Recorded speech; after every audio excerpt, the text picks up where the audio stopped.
Capítulo 44. En el foso de los leones. Este capítulo está basado en Daniel 6. Cuando Darío el Medo subió al trono antes ocupado por los gobernantes babilónicos, procedió inmediatamente a reorganizar el gobierno.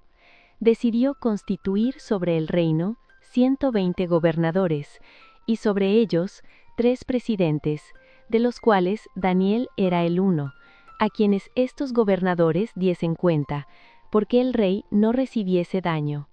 Pero el mismo Daniel era superior a estos gobernadores y presidentes, porque había en él más abundancia de espíritu, y el rey pensaba de ponerlo sobre todo el reino. Los honores otorgados a Daniel despertaron los celos de los principales del reino, y buscaron ocasión de quejarse contra él, pero no pudieron hallar motivo para ello, porque él era fiel, y ningún vicio ni falta fue en él hallado. La conducta intachable de Daniel excitó aún más los celos de sus enemigos. Se vieron obligados a reconocer: no hallaremos contra este Daniel ocasión alguna, si no la hallamos contra él en la ley de su Dios. Por lo tanto, los presidentes y príncipes, consultándose, idearon un plan por el cual esperaban lograr la destrucción del profeta. Resolvieron pedir al rey que firmase un decreto que ellos iban a preparar, en el cual se prohibiría a cualquier persona del reino que por 30 días pidiese algo a Dios o a los hombres, excepto al rey Darío.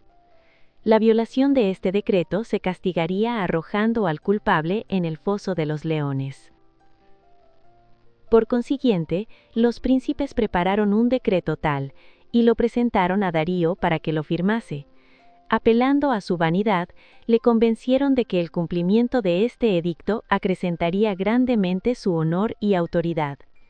Como no conocía el propósito sutil de los príncipes, el rey no discernió la animosidad que había en el decreto, y cediendo a sus adulaciones, lo firmó.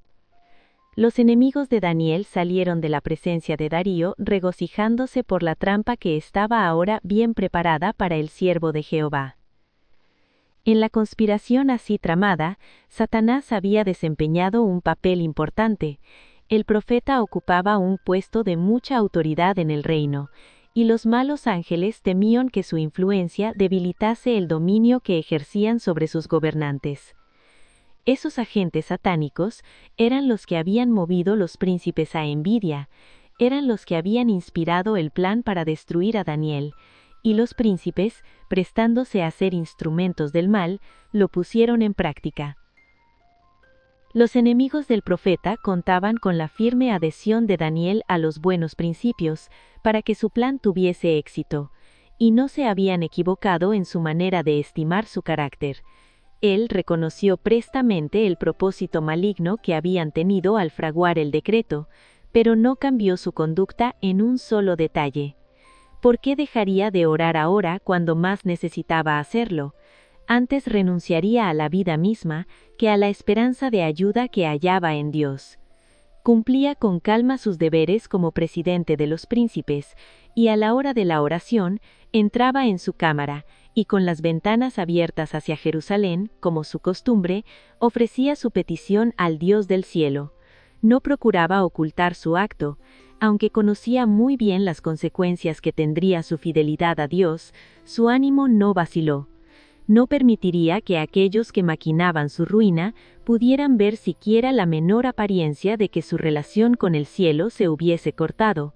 En todos los casos en los cuales el rey tuviese derecho a ordenar, Daniel le obedecería, pero ni el rey ni su decreto podían desviarlo de su lealtad al Rey de Reyes. Así declaró el profeta con osadía serena y humilde, que ninguna potencia terrena tiene derecho a interponerse entre el alma y Dios. Rodeado de idólatras, testificó fielmente esta verdad. Su adhesión indómita a lo recto fue una luz que brilló en la oscuridad moral de aquel corte pagana. Daniel se destaca hoy delante del mundo como digno ejemplo de intrepidez y fidelidad cristiana. Durante todo un día los príncipes vigilaron a Daniel. 3 veces lo vieron ir a su cámara, y 3 veces oyeron su voz elevarse en ferviente intercesión con Dios. A la mañana siguiente, presentaron su queja al rey. Daniel, su estadista más honrado y fiel, había desafiado el decreto real. Recordaron al rey: ¿no has confirmado edicto que cualquiera que pidiese a cualquier dios o hombre en el espacio de 30 días, excepto a ti, oh rey, fuese echado en el foso de los leones? Verdad es, contestó el rey, conforme a la ley de Media y de Persia, la cual no se abroga. Triunfantemente informaron entonces a Darío acerca de la conducta de su consejero más confiable. Clamaron: Daniel, que es de los hijos de la cautividad de los judíos, no ha hecho cuenta de ti, oh rey, ni del edicto que confirmaste. Antes, 3 veces al día hace su petición. Al oír esto, el monarca vio enseguida la trampa que habían tendido para su siervo fiel. Vio que no era el celo por la gloria o el honor del rey, sino los celos contra Daniel lo que había motivado aquella propuesta de promulgar un decreto real. Pesóle en gran manera por la parte que había tenido en este mal proceder, y hasta puestas del sol trabajó para librarle. Anticipando este esfuerzo por parte del rey, los príncipes le dijeron: sepas, oh rey, que es ley de Media y de Persia que ningún decreto u ordenanza que el rey confirmase pueda mudarse. Aunque promulgado con precipitación, el decreto era inalterable y debía cumplirse. Entonces el rey mandó, y trajeron a Daniel, y echáronle en el foso de los leones. Y hablando el rey dijo a Daniel: el Dios tuyo, a quien tú continuamente sirves, él te libre. Se puso una piedra a la entrada del foso, y el rey mismo la selló con su anillo y con el anillo de sus príncipes, porque el acuerdo acerca de Daniel no se mudase. Fuese luego el rey a su palacio, y acostóse ayuno, ni instrumentos de música fueron traídos delante de él, y se le fue el sueño. Dios no impidió a los enemigos de Daniel que lo echasen al foso de los leones, permitió que hasta allí cumpliesen su propósito los malos ángeles y los hombres impíos, pero lo hizo para recalcar tanto más la liberación de su siervo, y para que la derrota de los enemigos de la verdad y de la justicia fuese más completa. Ciertamente la ira del hombre te acarreará placer. Salmo 76, 10. Había testificado el salmista. Mediante el coraje de un solo hombre que prefirió seguir la justicia antes que las conveniencias, Satanás quedaría derrotado y el nombre de Dios sería enaltecido y honrado. Temprano a la mañana siguiente, el rey Darío se dirigió apresuradamente al foso, y llamó a voces a Daniel con voz triste, y dijo: Daniel, siervo del Dios vivo, el Dios tuyo a quien tú continuamente sirves, ¿te ha podido librar de los leones? La voz del profeta contestó: Oh rey, para siempre vive. El Dios mío envió su ángel, el cual cerró la boca de los leones para que no me hiciesen mal, porque delante de él se halló en mí justicia, y aún delante de ti, oh rey, yo no he hecho lo que no debiese. Entonces el rey se alegró en gran manera a causa de él, y mandó sacar a Daniel del foso. Y fue Daniel sacado del foso, y ninguna lesión se halló en él, porque creyó en su Dios. Y mandándolo el rey, fueron traídos aquellos hombres que habían acusado a Daniel, y fueron echados en el foso de los leones, ellos, sus hijos y sus mujeres, y aún no habían llegado al suelo del foso, cuando los leones se apoderaron de ellos, y quebrantaron todos sus huesos. Nuevamente, un gobernante pagano hizo una proclamación para exaltar al Dios de Daniel como el Dios verdadero. El rey Darío escribió a todos los pueblos, naciones y lenguas que habitan en toda la tierra: paz os sea multiplicada. De parte mía es puesta ordenanza, que en todo el señorío de mi reino todos teman y tiemblen de la presencia del Dios de Daniel, porque Él es el Dios viviente y permanente por todos los siglos, y su reino tal que no será deshecho, y su señorío hasta el fin, que salva y libra, y hace señales y maravillas en el cielo y en la tierra, el cual libró a Daniel del poder de los leones. La perversa oposición que el siervo de Dios había arrostrado quedó completamente quebrantada.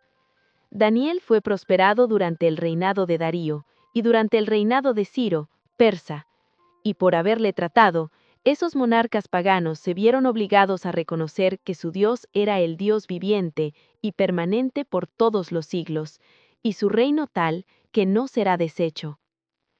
Del relato de cómo fue librado Daniel, podemos aprender que en los momentos de prueba y lobreguez, los hijos de Dios deben ser precisamente lo que eran cuando las perspectivas eran halagüeñas y cuanto los rodeaba era todo lo que podían desear.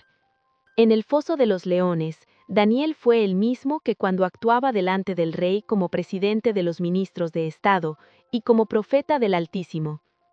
Un hombre cuyo corazón se apoya en Dios será en la hora de su prueba el mismo que en la prosperidad, cuando sobre él resplandece la luz y el favor de Dios y de los hombres.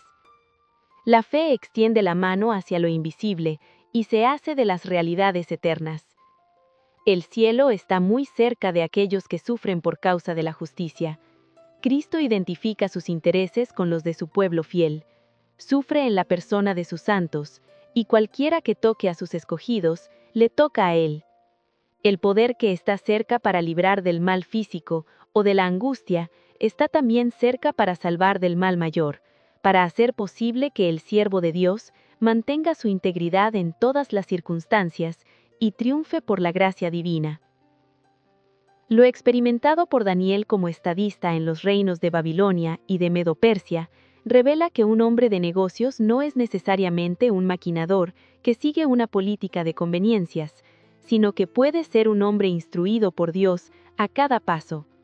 Siendo Daniel primer ministro del más grande de los reinos terrenales, fue al mismo tiempo profeta de Dios y recibió la luz de la inspiración celestial. Aunque era un hombre de iguales pasiones que las nuestras, la pluma inspirada le describe como sin defecto. Cuando las transacciones de sus negocios fueron sometidas al escrutinio más severo de sus enemigos, se comprobó que eran intachables. Fue un ejemplo de lo que todo hombre de negocios puede llegar a ser cuando su corazón haya sido convertido y consagrado, y cuando sus motivos sean correctos a la vista de Dios. El estricto cumplimiento de los requerimientos del cielo imparte bendiciones temporales, tanto como espirituales. Inquebrantable en su fidelidad a Dios, inconmovible en su dominio de sí mismo, Daniel fue tenido por su noble dignidad y su integridad inquebrantable mientras era todavía joven, en gracia y en buena voluntad. Daniel 1:9. Del oficial pagano encargado de su caso. Las mismas características le distinguieron en su vida ulterior. Se elevó aceleradamente al puesto de primer ministro del reino de Babilonia. Durante el reinado de varios monarcas sucesivos, mientras caía la nación y se establecía otro imperio mundial, su sabiduría y sus dotes de estadista fueron tales y tan perfecto su tacto, su cortesía y la genuina bondad de su corazón, así como su fidelidad a los buenos principios, que aún sus enemigos se vieron obligados a confesar que no podían hallar alguna ocasión o falta, porque él era fiel. Mientras los hombres le honraban confiándole las responsabilidades del Estado y los secretos de reinos que ejercían dominio universal, Daniel fue honrado por Dios como su embajador, y le fueron dadas muchas revelaciones de los misterios referentes a los siglos venideros. Sus admirables profecías, como las registradas en los capítulos 7 a 12 del libro que lleva su nombre, no fueron comprendidas plenamente ni siquiera por el propio profeta, pero antes de que terminaran las labores de su vida, recibió la bienaventurada promesa de que hasta el tiempo del fin, en el plazo final de la historia de este mundo, se le permitiría ocupar otra vez su lugar. No le fue dado comprender todo lo que Dios había revelado acerca del propósito divino, sino que se le ordenó acerca de sus escritos proféticos. Tú, empero, Daniel, cierra las palabras y sella el libro, pues estos escritos debían quedar sellados hasta el tiempo del fin. Las indicaciones adicionales que el ángel dio al fiel mensajero de Jehová fueron: Anda, Daniel, pues estas palabras están cerradas y selladas hasta el tiempo del cumplimiento, y tú irás al fin, y reposarás, y te levantarás en tu suerte al fin de los días. Daniel 12:4, 9, 13. A medida que nos acercamos al término de la historia de este mundo, las profecías registradas por Daniel exigen nuestra atención especial, puesto que se relacionan con el tiempo mismo en el que vivimos. Con ellas deben vincularse las enseñanzas del último libro del Nuevo Testamento. Satanás ha inducido a muchos a creer que las porciones proféticas de los escritos de Daniel y de Juan el Revelador no pueden comprenderse, pero se ha prometido claramente que una bendición especial acompañará el estudio de esas profecías. Entenderán los entendidos, fue dicho acerca de las visiones de Daniel, cuyo sello iba a quitarse en los últimos días, y acerca de la revelación que Cristo dio a su siervo Juan para guiar al pueblo de Dios a través de los siglos, se prometió: Bienaventurado el que lee, y los que oyen las palabras de esta profecía, y guardan las cosas en ella escritas. Apocalipsis 1:3. Del nacimiento y la caída de las naciones, tal como resaltan en los libros de Daniel y de Apocalipsis, necesitamos aprender cuán vana es la gloria y pompa mundana. Babilonia, con todo su poder y magnificencia, cuyo parangón nuestro mundo no ha vuelto a contemplar, un poder y una magnificencia que la gente de aquel tiempo creía estables y duraderos, se desvaneció, y cómo completamente. Pereció como la flor de la hierba. Santiago 1:10. Así perecieron el reino medo-persa y los imperios de Grecia y de Roma, y así perece todo lo que no está fundado en Dios. Solo puede perdurar lo que se vincula con su propósito y expresa su carácter. Sus principios son lo único firme que conoce nuestro mundo. Un estudio cuidadoso de cómo se cumple el propósito de Dios en la historia de las naciones y en la revelación de las cosas venideras nos ayudará a estimar en su verdadero valor las cosas que se ven y las que no se ven, y a comprender cuál es el true objeto de la vida. Considerando así las cosas de este tiempo en la luz de la eternidad, podremos, como Daniel y sus compañeros, vivir por lo que es verdadero, noble y perdurable. Y al aprender en esta vida a reconocer los principios del reino de nuestro Señor y Salvador, el reino bienaventurado que ha de durar para siempre, podemos ser preparados para entrar con Él a poseerlo cuando venga.